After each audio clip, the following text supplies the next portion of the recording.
கேக்குறாங்க. பிஜேபி ஏன் ஹிந்துக்கள் ஹிந்துக்கள்னு பேசுறாங்க? திராவிட முன்னேற்ற கழகம், காங்கிரஸ், கம்யூனிஸ்ட் பேசுங்க.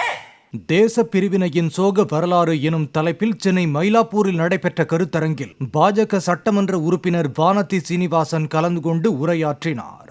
நாட்டுல அரசியல் ரீதியான பிரச்சனை வந்தா எதற்காக அங்க இருக்கக்கூடிய சிறுபான்மை மக்கள் மீது அவர்கள் தாக்குதல் நடத்த வேண்டும்?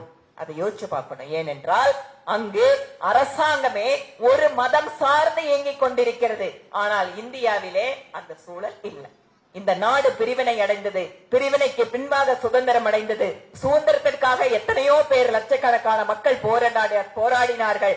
அந்த பிரிவினையின் காரணமாக துன்பப்பட்டவர்களும் இன்று சுதந்திர இந்தியாவில் நினைவு கூறத்தக்கவர்கள் என்பதற்காகத்தான் இந்த ஆகஸ்ட் 14.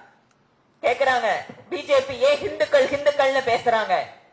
திராவிட முன்னேற்ற கழகம், காங்கிரஸ், கம்யூனிஸ்ட் பேசுங்க. பங்களாதேஷ்ல சிறுபான்மை இந்துக்கள் தாக்கப்படுகிறார்கள். திரு ஸ்டாலின் அவர்கள் அறிக்கை கொடுக்கட்டும், கண்டனம் தெரிவிக்கட்டும். ஏன் வாயை திறக்க மாட்டேங்கிறீங்க? அந்த மக்களுக்காக நாங்க பேசினா மதவாத கட்சி, ஆனா பாலஸ்தீனத்துக்காக நீங்கள் பேசினால் நீங்க சமூக நீதி பேசுகின்ற மதசார்பில்லாத கட்சியா?